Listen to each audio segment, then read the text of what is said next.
Welcome back, Nick Lenz, Comic Corner, Classic / Non-Classic. This is episode number 882 and Doubleshot number 776. Like I said before, two X-Men trades, though it's the second and third volumes of the trade series for X-Men First Class. Let's first start with the second volume, which is Band of Brothers, containing issues 7 through 10 of the second volume for this series. Still written by Jeff Parker, artwork by Roger Cruz, who does issue 6 through 7, and of course does issue 9 with Julia Box and Chris Justice. Eric Newton does issue 8. Colleen Clover does the Marvel Witch and How the Black Widow got her mod look for issue 10. And of course, Craig Russell does issue 10.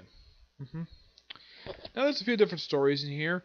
One, of course, is them meeting up. I think this is one where they meet up with Medusa, right? I believe it is. Let me just check, just to be sure. Let's see. I don't think it's this one. Oh yeah, they have it where in this one where the X-Men briefly lose their powers while also taking on the Sentinels. They also reunite with Quicksilver and Scarlet Witch, and this, of course, is kind of set before they join the Avengers. Yeah, before. Yep.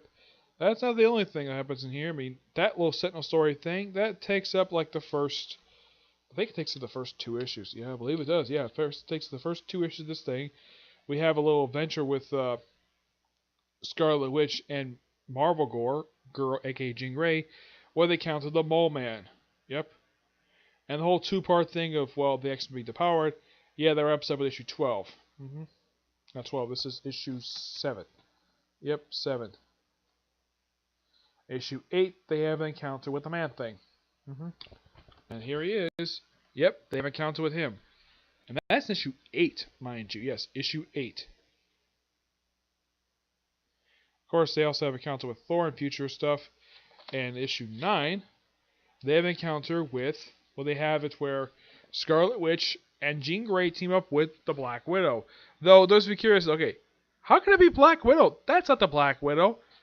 You mean the woman dresses in black spandex with a yellow gauntlet and I think she's Emma Peel from Avengers, the Receive Avengers? But this is the Jack Kirby original look that she debuted in. Yeah, when she also started becoming a hero. Yeah, and though they give a little joke story of how the reasoning for her pretty much changing her costume from the fishnet stockings to her traditional outfit, which is actually her second official outfit she actually had. She's gone through at least 3 or 4 different outfits over the years. Issue 10 is something that pretty much just followed up with the next volume.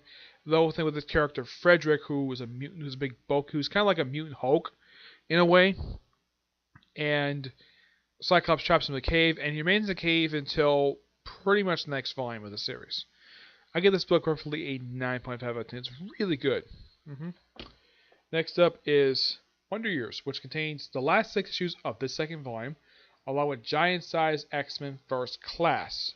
Roger Cruz is still on the artwork for these issues, along with Nick Dorada, Colleen Clover, and Carl Kitzler. Jeff Parker does the artwork for the giant-sized special, which he also has the writing for.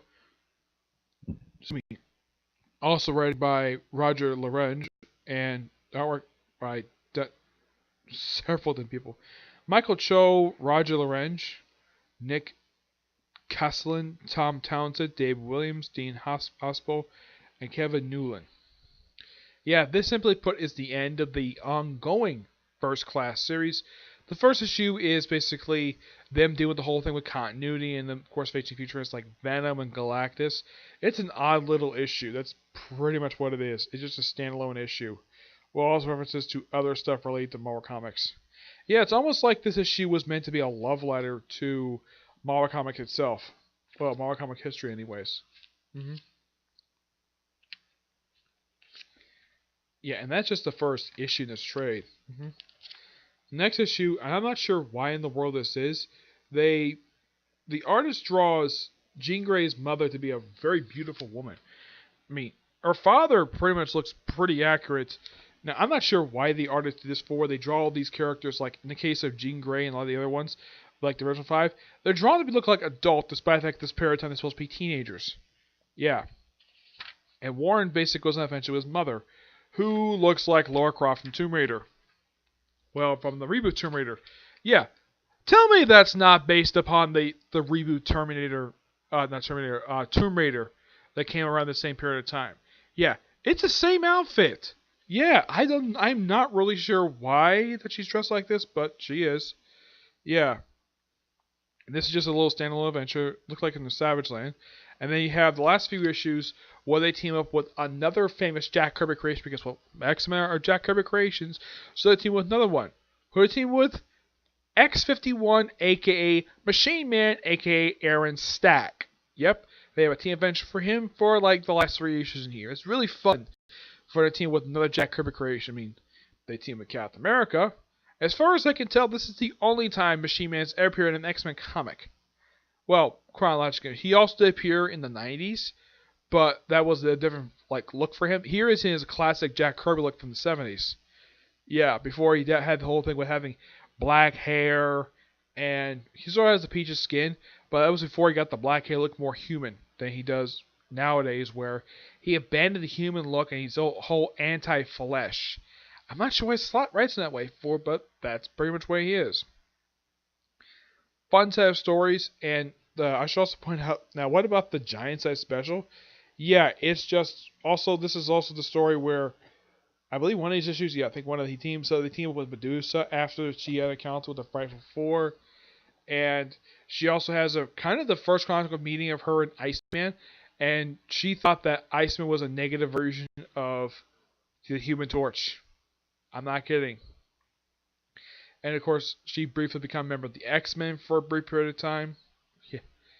Yeah, like I said, fun set of stories. This book a 9.5 out of 10. It's really good. Alright, so that's it for this particular review. I've got one more review planned for today. The other one I don't think I'm going to do today. I still want to review Ace Attorney today, but the other one I'm planning hopefully to do. I may be able to do this. I'm not sure, but I don't think so. Maybe a review of the second season of Case Closed. That's a maybe. If not, I'll save it for tomorrow, okay? But to use next review. Bye.